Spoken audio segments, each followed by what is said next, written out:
काल एकाच दिवशी परतवाडा पोलीस स्टेशनमध्ये 2 गुन्हे दाखल करण्यात आले पोक्सो कायद्याची।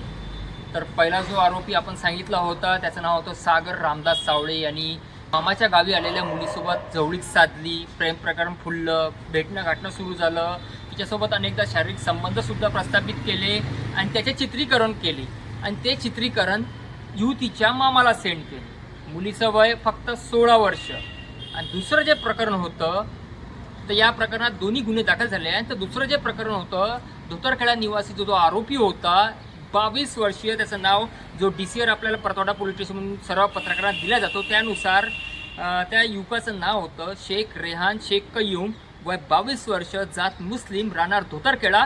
परतवाडा पोलीस स्टेशनमध्ये त्या दोन्ही युवकांविरुद्ध पोक्सो कायद्याअंतर्गत आता कोणत्या कलमाअंतर्गत त्याच्यावर कारवाई करण्यात आली। अपराध क्रमांक 588/2026 कलम 78 137(2) 351(2) भारतीय न्याय संहिता सहकलम 8-12 पोक्सो कायद्याअंतर्गत दोन्ही युवकांविरुद्ध गुन्हा दाखल करून त्यांना अचलपूर न्यायालयात हजर करण्यात आलं होतं। जो दुसऱ्या घटनेतील जो धोतरखेडा निवासी आरोपी युवक आहे ज्याचं नाव आहे शेख रेहान शेख कयूम, याला सध्या परतवाडा पोलिसांनी अटकसुद्धा केलेली आहे। हा DCR आपल्याला थोडा उशिरा प्राप्त झाला, तो परतवाडा पोलिसांकडून पत्रकारांना दिला जातो।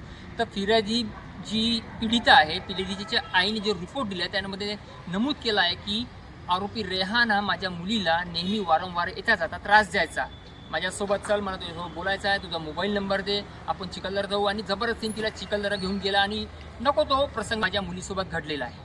पुढील संपूर्ण कारवाई ही ठाणेदार अजय आकरे यांच्या मार्गदर्शनात सुरू आहे।